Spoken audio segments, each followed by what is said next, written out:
Sean todos bienvenidos, mis queridos peregrinos del Señor, a un nuevo video. Hoy hablaremos sobre el origen del Vía Crucis y haremos una pequeña reflexión sobre cada estación del mismo y la importancia de cada una de ellas, desde el momento en que Jesús fue sentenciado a muerte hasta cuando murió en la cruz por cada uno de nosotros. Así iniciamos.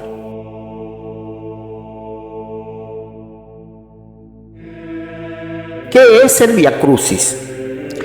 El Vía Crucis o Vía Crucis en latín, camino de la cruz, también llamado Vía Dolorosa. Son las diferentes etapas o momentos que vivió Jesucristo desde que fue capturado hasta su crucifixión y posterior sepultura. Es un acto devocional que conmemora la pasión de Cristo con la evocación de las 14 estaciones del Vía Crucis. Es un rito cristiano de la Iglesia Católica y de la Iglesia Anglicana. El número y los nombres de las estaciones han cambiado varias veces en la historia de la devoción. Aunque la lista de 14 estaciones sea casi universalmente aprobada, a veces el Vía Crucis concluye con una 15ª estación, la resurrección de Jesús. Quienes la agregan lo hacen con la idea de que la oración cristiana en la contemplación de la pasión no puede detenerse en la muerte, sino que debe mirar más allá en la resurrección. Sin embargo, la tendencia es evitar tal estación y limitarse solamente a proclamar la resurrección de una reflexión u oración final, de modo que el Vía Crucis siga siendo una meditación de la pasión. Por eso, el magisterio de la Iglesia Católica prescribe 14 estaciones. Primera estación: Jesús es condenado a muerte. El juez del mundo, que un día volverá a juzgarnos, está allí, humillado, deshonrado e indefenso delante del juez terreno. Pilato no es un monstruo de maldad. Sabe que este condenado es inocente. Busca el modo de liberarlo, pero su corazón está dividido y al final prefiere su posición personal, su propio interés al derecho. Pero en aquel momento están sometidos a la influencia de la muchedumbre. Gritan por qué gritan los demás y cómo gritan los demás. Y así la justicia es pisoteada por la bellaquería, por miedo a la prepotencia de la mentalidad dominante. La sutil voz de la conciencia es sofocada por el grito de la muchedumbre. La indecisión, el respeto humano dan fuerza al mal. Jesús nos invita a no juzgar ni condenar a nadie sin conocer la condición del otro y sobre todo aceptar la voluntad de Dios por más dura que sea. Segunda estación: Jesús carga con la cruz. Cada uno de nosotros cargamos con nuestra cruz. Jesús, condenado por declararse rey, es escarnecido, pero precisamente en la burla emerge cruelmente la verdad. ¿Cuántas veces los signos del poder ostentado por los poderosos de este mundo son un insulto a la verdad, a la justicia y a la dignidad del hombre? ¿Cuántas veces sus ceremonias y sus palabras grandilocuentes en realidad no son más que mentiras pomposas, una caricatura de la tarea a la que se deben por su oficio, el de ponerse al servicio del bien? Jesús, precisamente por ser escarnecido y llevar la corona del sufrimiento, es el verdadero rey. Su cetro es la justicia, Salmo 44:7. El precio de la justicia es el sufrimiento en este mundo. Él, el verdadero rey, no reina por medio de la violencia, sino a través del amor que sufre por nosotros y con nosotros. Lleva sobre sí la cruz, nuestra cruz, el peso de ser hombre, el peso del mundo. Así es como nos precede y nos muestra cómo encontrar el camino para la vida eterna. Tercera estación: Jesús cae por primera vez. Analogía sobre la perseverancia en momentos de dificultad. El hombre ha caído y cae siempre de nuevo. cuántas veces se convierte en una caricatura de sí mismo y en vez de ser imagen de Dios, ridiculiza al Creador. ¿No es acaso la imagen por excelencia del hombre, la de aquel que bajando de Jerusalén a Jericó, cayó en manos de los salteadores que lo despojaron, dejándolo medio muerto, sangrando al borde del camino? Jesús que cae bajo la cruz no es solo un hombre extenuado por la flagelación. El episodio resalta algo más profundo, como dice Pablo en la carta a los Filipenses. Él, a pesar de su condición divina, no hizo nunca alarde de su categoría de Dios. Al contrario, se despojó de su rango y tomó la condición de esclavo, pasando por uno de tantos. Y así, actuando como un hombre cualquiera, se rebajó hasta someterse incluso a la muerte, y una muerte de cruz. Filipenses 2, 6, 8. En su caída bajo el peso de la cruz aparece todo el itinerario de Jesús. Su humillación voluntaria para liberarnos de nuestro orgullo, la soberbia que nos induce a querer emanciparnos de Dios, a ser solos nosotros mismos, sin necesidad del amor eterno y aspirando a ser los únicos artífices de nuestra vida. En esta rebelión contra la verdad, en este intento de hacernos dioses, nuestros propios creadores y jueces, nos hundimos y terminamos por autodestruirnos. La humillación de Jesús es la superación de nuestra soberbia. Con su humillación nos ensalza. Dejemos que nos ensalce. Despojémonos de nuestra autosuficiencia, de nuestro engañoso afán de autonomía, y aprendamos de Él, del que se ha humillado, a encontrar nuestra verdadera grandeza, humillándonos y dirigiéndonos hacia Dios y los hermanos oprimidos. Cuarta estación. Jesús se encuentra con su madre. La importancia del amor y apoyo en tiempos de sufrimiento. En el Viacrucis de Jesús está también María, su madre. Durante su vida pública debía retirarse para dejar que naciera la nueva familia de Jesús, la familia de sus discípulos. También hubo de oír estas palabras: ¿quién es mi madre y quiénes son mis hermanos?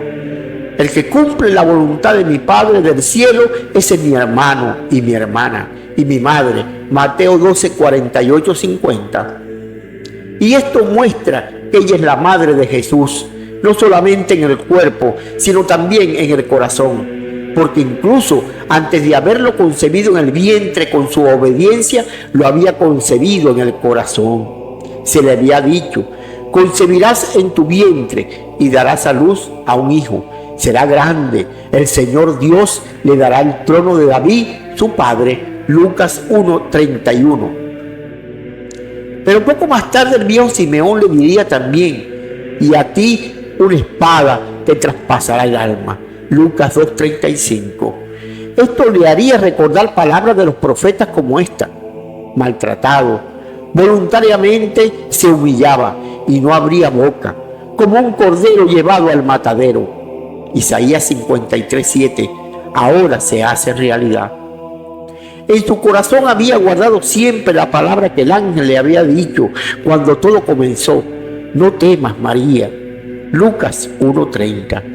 Los discípulos han huido, ella no.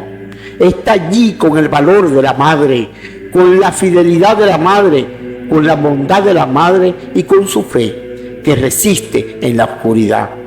Bendita tú que has creído. Lucas 1:45. María es igual a todas las madres que esperan ansiosas a sus hijos, que sufren por ver un hijo enfermo o perdido.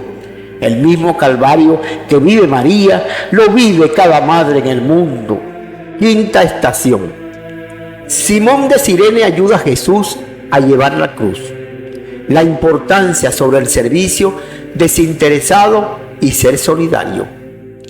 Simón de Cirene, de camino hacia casa del trabajo, se encuentra casualmente con aquella triste comitiva de condenados, un espectáculo quizás habitual para él.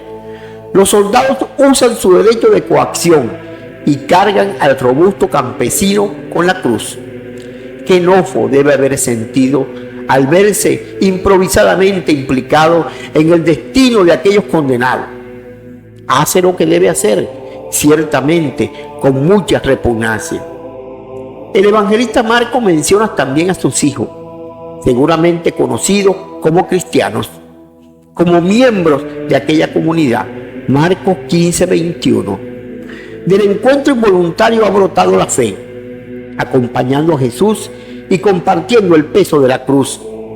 El cirineo comprendió que era una gracia poder caminar junto a este crucificado y socorrerlo. El misterio de Jesús sufriente y mudo le ha llegado al corazón. Jesús, cuyo amor divino es lo único que podía y puede redimir a toda la humanidad, quiere que compartamos su cruz para completar lo que aún falta a sus padecimientos. Colosenses 1:24. Cada vez que nos acercamos con bondad a quien sufre, a quien es perseguido o está indefenso, compartiendo su sufrimiento, ayudamos a llevar la misma cruz de Jesús. Y así alcanzamos la salvación y podemos contribuir a la salvación del mundo. Sexta estación. Verónica limpia el rostro de Jesús, la compasión y el consuelo en medio del dolor. Tu rostro buscaré, Señor, no me escondas tu rostro. Salmo 26, 8, 9. Verónica Berenice, según la tradición griega, encarna el anhelo de todos los creyentes de ver el rostro de Dios. Ella, en principio, en el Via Crucis de Jesús, no hace más que prestar un servicio de bondad femenina. Ofrece un paño a Jesús. No se deja contagiar ni por la brutalidad de los soldados, ni inmovilizar por el miedo de los discípulos. Es la imagen de la mujer buena, que en la turbación y en la oscuridad del corazón mantiene el brillo de la bondad, sin permitir que su corazón se oscurezca. Bienaventurados los limpios de corazón, había dicho el Señor en el Sermón de la Montaña, porque verán a Dios. Mateo 5:8. Inicialmente Verónica ve solamente un rostro maltratado y marcado por el dolor, pero el acto del amor imprime en su corazón la verdadera imagen de Jesús en el rostro humano, lleno de sangre y heridas. Ella ve el rostro de Dios y de su bondad, que nos acompaña también en el dolor más profundo. Únicamente podemos ver a Jesús con el corazón. Solamente el amor nos deja ver y nos hace puros. Solo el amor nos permite reconocer a Dios, que es el amor mismo. Séptima estación. Jesús cae por segunda vez. La importancia de levantarse después de cada caída. La tradición de las 3 caídas de Jesús y del peso de la cruz hace pensar en la caída de Adán, en nuestra condición de seres caídos y en el misterio de la participación de Jesús en nuestra caída. Esta adquiere en la historia formas siempre nuevas. En su primera carta, San Juan habla de 3 obstáculos para el hombre: la concupiscencia de la carne, la concupiscencia de los ojos y la soberbia de la vida. Interpreta de este modo, desde la perspectiva de los vicios de su tiempo, con todos sus excesos y perversiones, la caída del hombre y de la humanidad. Pero podemos pensar también en cómo la cristiandad, en la historia reciente, como cansado de tener fe, ha abandonado al Señor. Las grandes ideologías y lo superficial del hombre, que ya no cree en nada, dejándose llevar simplemente por la corriente, han creado un nuevo paganismo. Queriendo olvidar definitivamente a Dios, ha terminado por abandonarlo. Octava estación. Jesús consuela a las mujeres de Jerusalén. El mensaje de compasión y empatía hacia los demás. Oír a Jesús cuando exhorta a las mujeres de Jerusalén que lo siguen y lloran por él nos hace reflexionar. ¿Cómo entenderlo? ¿Se tratará quizás de una advertencia ante una piedad puramente sentimental que no llega a ser conversión y fe vivida? De nada sirve compadecer con palabras y sentimientos los sufrimientos de este mundo si nuestra vida continúa como siempre. Por esto el Señor nos advierte del riesgo que corremos nosotros, nos muestra la gravedad del pecado y la seriedad del juicio. No obstante, todas nuestras palabras de preocupación por el mal y los sufrimientos de los inocentes, ¿no estamos tal vez demasiado inclinados a dar escasa importancia al misterio del mal? En la imagen de Dios y de Jesús, al final de los tiempos, no vemos quizás únicamente el aspecto dulce y amoroso, mientras descuidamos tranquilamente el aspecto del juicio. Somos solamente hombres, pero ante los sufrimientos del Hijo vemos toda la gravedad del pecado y cómo debe ser expiado de todo para poder superarlo. No se puede seguir quitando importancia al mal, contemplando la imagen del Señor que sufre. También Él nos dice: no lloréis por mí, llorad más bien por vosotros, porque si así tratan el leño verde, ¿qué pasará con el seco? Novena estación. Jesús cae por tercera vez. La perseverancia y la fortaleza en la lucha contra el mal. ¿Qué puede decirnos la tercera caída de Jesús bajo el peso de la cruz? Quizás nos hace pensar en la caída de los hombres, en que muchos se alejan de Cristo. Es la tendencia a un secularismo sin Dios. Pero, ¿no deberíamos pensar también en lo que debe sufrir Cristo en su propia iglesia? ¿Cuántas veces se abusa del sacramento de su presencia y en el vacío y maldad de corazón donde entra a menudo? ¿Cuántas veces celebramos solo nosotros sin darnos cuenta de Él? ¿Cuántas veces se deforma y se abusa de su palabra? ¡Qué poca fe hay en muchas teorías! ¡Cuántas palabras vacías! ¡Cuánta suciedad en la iglesia! Y entre los que por su sacerdocio deberían estar completamente entregados a Él. ¡Cuánta soberbia! ¡Cuánta autosuficiencia! ¡Qué poco respetamos el sacramento de la reconciliación, en el cual Él nos espera para levantarnos de nuestras caídas!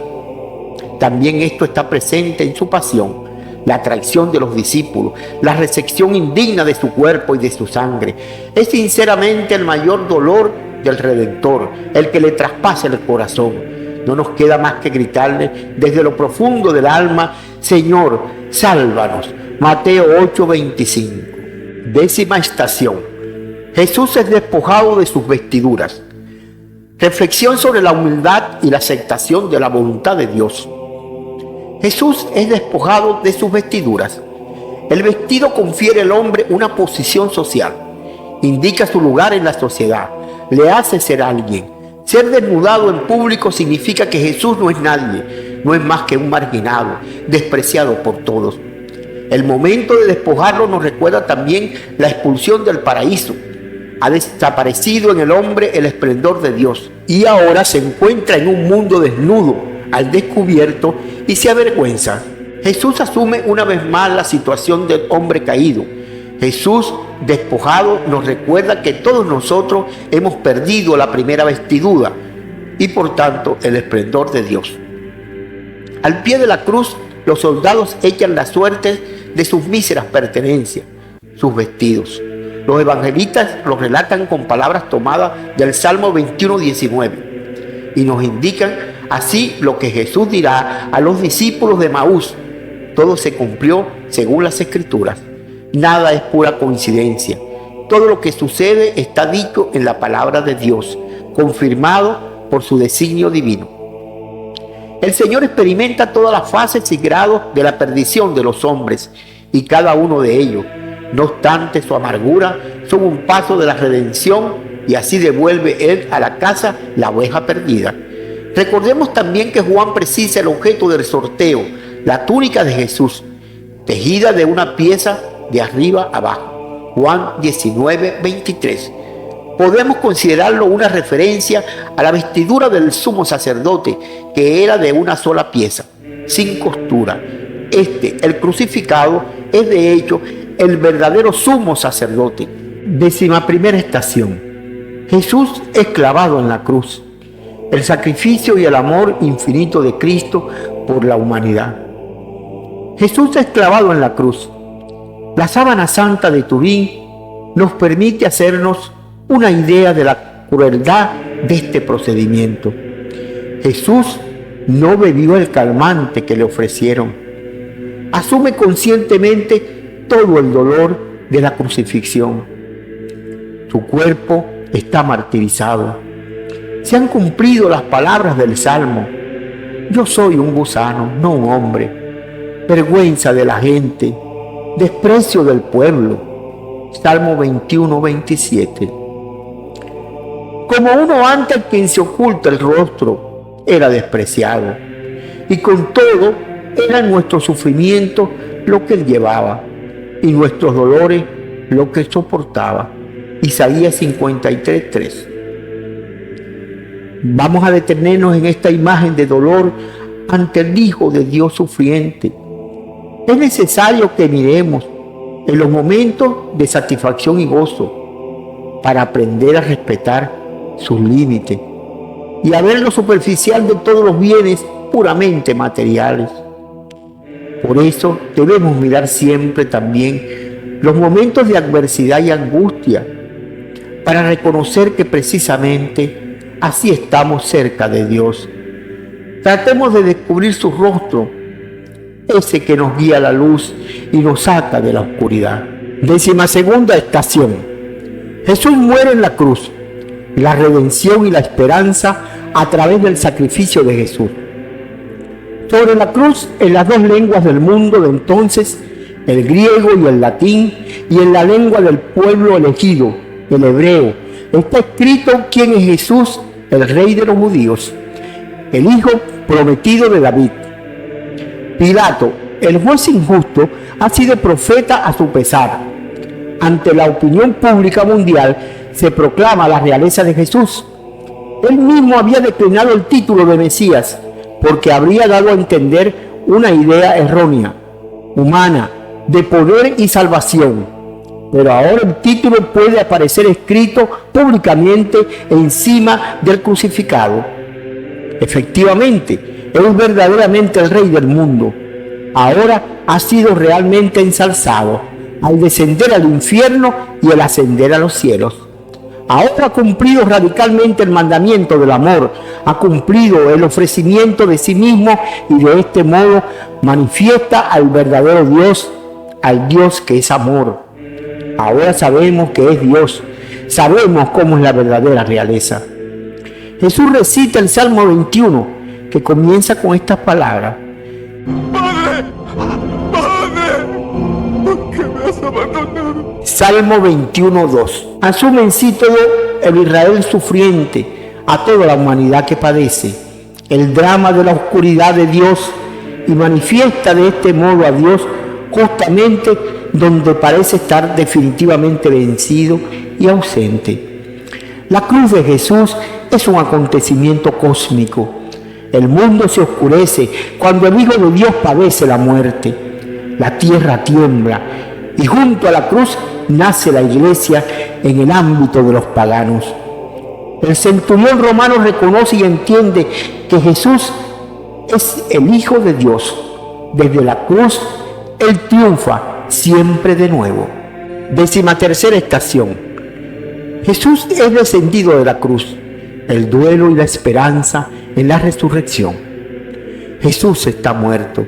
De su corazón traspasado por la lanza del soldado romano, mana sangre y agua.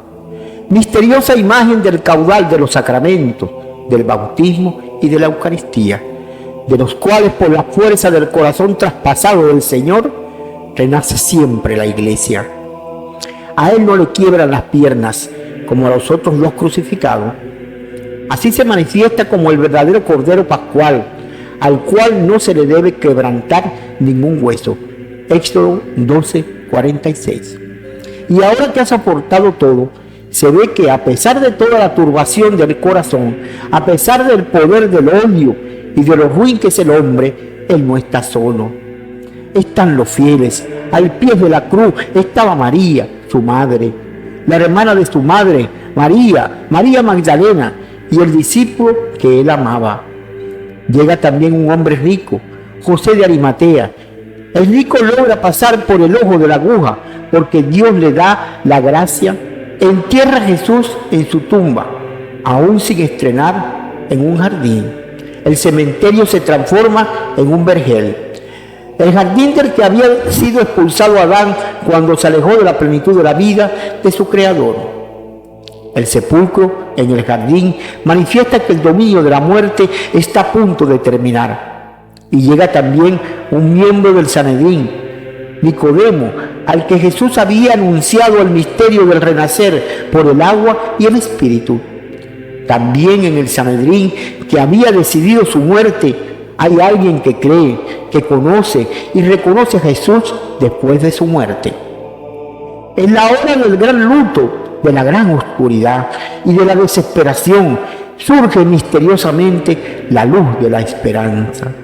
El Dios escondido permanece siempre como Dios vivo y cercano. También en la noche de la muerte, el Señor muerto sigue siendo nuestro Señor y Salvador. La Iglesia de Jesucristo, su nueva familia, comienza a formarse. 14ª estación. Jesús es colocado en el sepulcro. La espera y la fe en la promesa de la vida eterna. Jesús es deshonrado y ultrajado. Es puesto en un sepulcro nuevo, con todos los honores. Nicodemo lleva una mezcla de mirra y aloe de 100 libras para difundir un fragante perfume. Ahora en la entrega del Hijo, como ocurriera en la unción de Betania, se manifiesta el amor generoso de Dios y la abundancia de su amor. Dios se ofrece generosamente a sí mismo para que nosotros por medio de la cruz de Cristo podamos alcanzar la verdadera salvación de nuestra alma, y sobre el sepulcro de Jesús resplandece el misterio de la Eucaristía. 15ª estación. Jesús resucita. El gran Jesús resucita el tercer día y el Señor nos llama a resucitar nuestra alma, a cambiar de conducta, a dejarnos inundar por ese amor y paz que el Señor nos quiere regalar.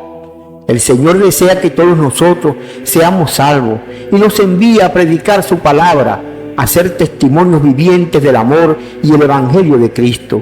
Que su muerte no sea en vano, que este camino del Calvario de Jesús sea para transformar nuestras vidas y ser cada día mejores personas.